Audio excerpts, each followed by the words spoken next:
At my age, without any significant position of authority, someone as inept as me wasn't deemed necessary within our company. The president made this abundantly clear, presenting me with a termination letter and offering a severance package. Packing my belongings swiftly, I silently acknowledged the president's tirade. Arguing back would have been futile. Understood, I calmly stated as I left the office. To an outsider, I might have seemed defeated, a loser at the mercy of the president's whims. However, I had already discerned her vulnerabilities. My name is Caroline, 48 years old. Most women my age are married with grown children, some even becoming grandmothers. Yet, I remain single. I've had my fair share of romantic encounters, but marriage never materialized. Not that I lacked the desire, but with a fulfilling job and supportive colleagues, I found contentment. That changed a few months ago. Our company, a family-run enterprise, had always been smoothly managed, with executive roles reserved for the chairman's relatives. However, with the sudden passing of the chairman, his daughter, Helena, assumed the presidency. She was a stranger to us, her appointment surprising many. Yet, her credentials from a top-tier company and her opportune arrival eased some doubts. At 38, Helena defied expectations. Her appearance reminiscent of a nightclub hostess, with flashy jewelry and a heavy perfume, clashed with the corporate environment. Her speech at the inauguration lacked substance, leaving me uneasy. Nonetheless, I focused on my work, trying to dismiss the lingering doubts. However, Helena's unexpected visit to our department shattered the calm. Singling out a colleague, Cecil, she invited him to lunch, leaving everyone stunned. Cecil, petrified, and the rest of us bewildered, couldn't comprehend the president's intentions. Yet, there she was, surprising us all with her unorthodox approach. I find that quite endearing, Helena continued, her hand already on Cecil's arm, ready to whisk him away. Cecil interjected politely, "Please wait. I appreciate the offer, but I have urgent work to finish this morning. Could we possibly wait until break time?" It was barely past 10 o'clock a.m., too early to abandon work for a lunch outing. "Is your work really that urgent? If so, someone else can handle it. Lunch with the president is far more valuable to you. I'll teach you what to prioritize," she insisted, pushing Cecil along despite his reluctance. By the time they returned, it was past 2 o'clock p.m. Cecil, 38, divorced a few years back and now single, was admired for his refined looks, growing more handsome with age. Many female colleagues harbored secret crushes on him, rejoicing at his divorce as it meant he was back on the market. While Helena's fondness for Cecil might be understandable, her behavior was unbecoming of a president. It was a revealing day, highlighting Helena's true character.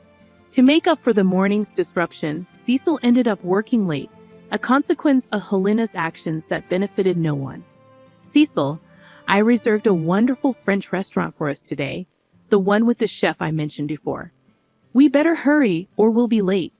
Helena would often appear, forcibly taking Cecil out for lengthy lunches. As this became a regular occurrence, she began occupying the seat beside Cecil, disrupting his work with her chatter. Colleagues displaced by Helena struggled to complete their tasks, often resorting to overtime.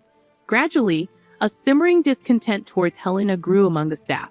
While no one dared to voice their frustrations openly, it was clear that everyone shared the same sentiment. When exactly does Helena perform her presidential duties? It seems like she's not taking her job seriously at all. That's the look my colleagues and I shared as we watched her. I found myself occupied, assisting Cecil and others with their workload, often leading to overtime. One day, while helping Cecil, I attempted to lighten the mood. "You've really been put through the ringer. It's tough being targeted by the wrong person," I remarked. Cecil responded apologetically, "I'm so sorry for causing everyone trouble. I really appreciate your help, Caroline, especially since you have your own workload. It's not something you need to apologize for," I reassure him. "It's all because of that out-of-touch president. Honestly, what was the chairman thinking, making Helena president? But keep that between us," I joked, sticking out my tongue, eliciting a weak smile from Cecil. It had been a while since I'd seen him smile. In fact, I realized that smiles had become rare in our department lately. How long would these days continue? The mere thought weighed heavily on my mind. Determined to break this cycle, I decided to consult someone about it: Carl, the chairman, and Helena's father. When I first joined the company, Carl was the executive vice president, and we occasionally chatted. Now as chairman, our interactions had ceased, but I boldly went to see him and frankly discussed Helena's problematic behavior. Knowing it might be impertinent, I hoped he would understand the employee's struggles. However, Carl's response was dismissive. "I'm not here to listen to such complaints. You are to follow President Helena's lead, work for the company, and earn your salary. That's all. It's simple," he declared before sending me away. It was then I realized that Carl, who had appointed Helena as president, was just another fool. Disappointed and furious, I felt a surge of anger. The next day, Helena came again to invite Cecil to lunch, but our department was bustling with a crucial project deadline. Amidst the tense atmosphere, Helena's presence only fueled irritation, and some of my colleagues couldn't hide their annoyance. "I'm sorry," she said, perhaps sensing the tension she had caused. "I really can't leave my work today. Could you perhaps dine alone?" Cecil tried to decline politely. However, Helena insisted, "It's fine, someone else will cover for you. Hey, you there, take over Cecil's work." Unbelievably, Helena approached me and said that both Cecil and I were swamped with work and no one in the department had the capacity to take on additional tasks. "I'm sorry, but that's not possible," I firmly replied. Helena widened her eyes in disbelief. "What did you just say?" she asked, her tone sharp. Despite momentarily faltering under Helena's stern gaze, I knew I had to speak up. I said it's not possible. Cecil's tasks today are critical, and I also have a pile of my own work to complete. Taking on Cecil's responsibilities is simply out of the question.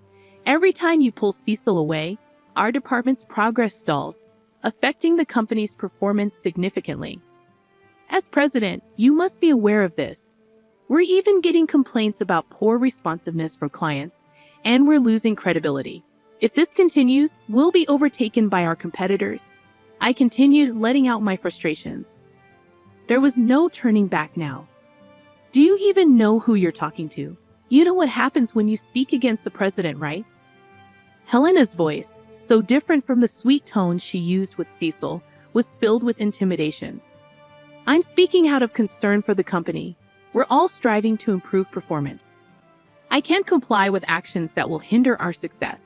We need Cecil at his desk right now," I asserted, carefully choosing my words, remembering she was still the president. "Is that all you have to say?" I'm shocked to find such a lowly employee among us. Helena sneered, snatching my employee badge to read my name. "Caroline, huh? It figures you'd say such vulgar things. You're going to regret what you did today," she threatened before turning sweetly to Cecil. "Cecil, let's try again tomorrow. I'll book an Italian place." My mood's been spoiled by this silly little scene, Helena declared with a fluttering wave as she left the department. Applause erupted around me. Colleagues praised me, saying how refreshing and cool I had been. But I didn't feel relieved. Helena's words weighed on me. I knew this wouldn't end without repercussions. "Caroline, are you okay?" Cecil asked, placing a comforting hand on my shoulder, looking at me with concern. "Are you okay, Caroline? I know you spoke for all of us, but now you're in the president's sights. I'm on your side, though.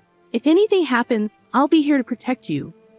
His strong reassurance slightly lightened my heart. I was grateful for such a supportive colleague. Though Helena's retaliation might start as soon as tomorrow, with these colleagues by my side, I felt ready to face it. However, Helena's actions were more straightforward than I expected. She showed up in our department the very next day to announce, "You, at your age, with no significant position, not proficient at work, just getting older and more on sight. How dare you talk back to me? Someone who has remained a mere employee all these years is not needed in this company. Frankly, you're an eyesore. You're fired as of today. Pack your things and leave."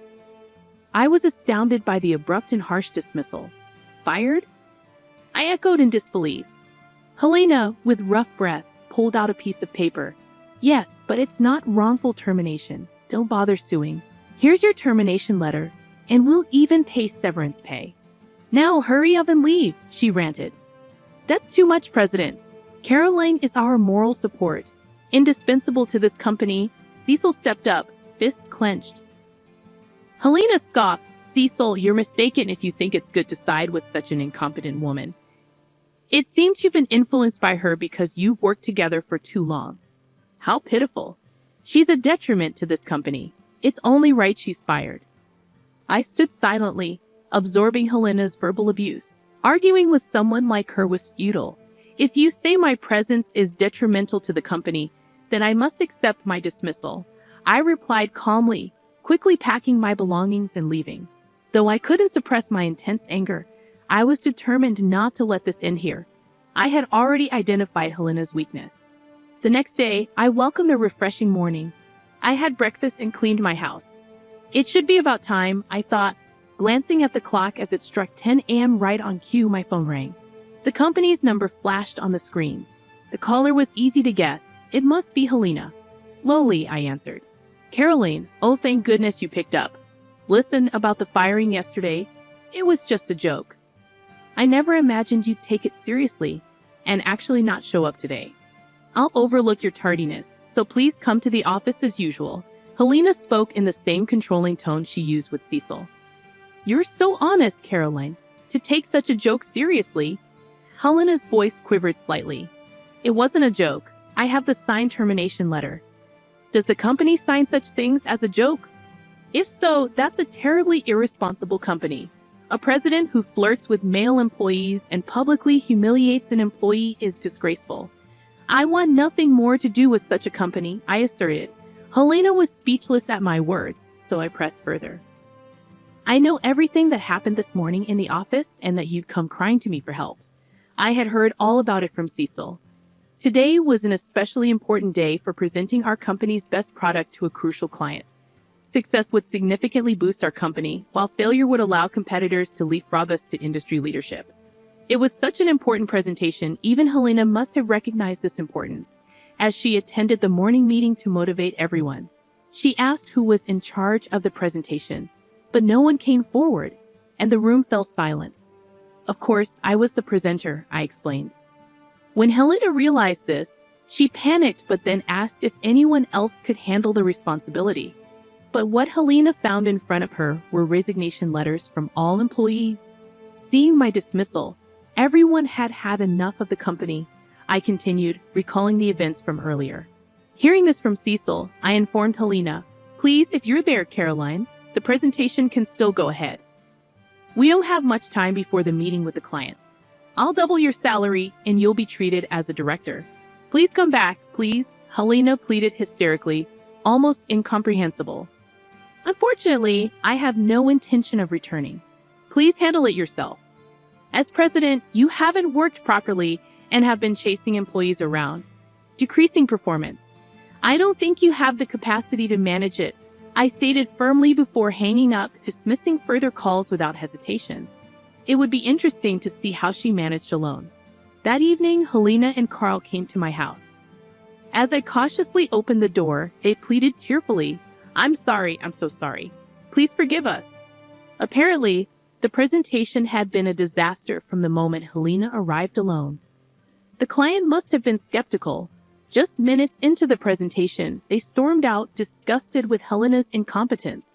They said they'd reconsider if I were involved. Caroline, please, for the company's sake, come back, Helena pleaded. My anger erupted. For the company? How can you say that? You've disrupted employees' work, fired me for speaking up, and caused everyone to turn against you due to your arrogance. This is the result of your actions. Please leave, I said, attempting to close the door. Helena sprang up. It's all because you interfered with my lunches with Cecil, embarrassing me in front of everyone. That's why I fired you.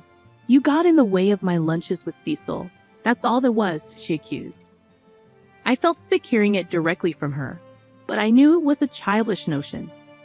As I tried to process her words, Helena suddenly lunged at me but was swiftly stopped by Cecil, who had come out of concern. Enough, please.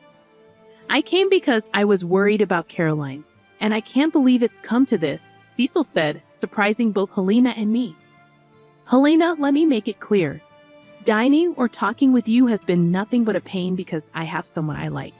I've told you many times, but you only looked at my appearance and never listened, Cecil confessed, leaving Helena paralyzed. Caroline and the other employees who resigned have already found new jobs. A competing company looking to expand was thrilled to hire us all. Everyone is talented, and they were delighted. Caroline and I are not coming back. You're the reason she was unfairly thrown out of the company. Please don't show up in front of us again. If you don't leave, we'll call the police, Cecil said firmly.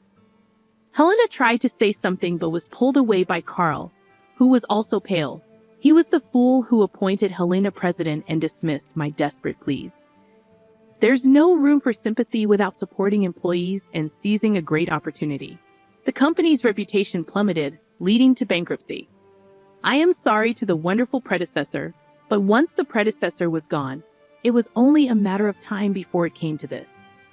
Helena and Carl disappeared, buried under immense debt, living lives I don't even want to imagine. Meanwhile, Cecil and I began dating. The confession that I was the person he cared for came as a sweet surprise after years of working together. Our relationship evolved from trusted colleagues to partners. I'm grateful I didn't rush into marriage when I was younger, as I've now found the best partner later in life. Life is unpredictable. Maybe Cecil and I will get married. That's what I've been contemplating recently.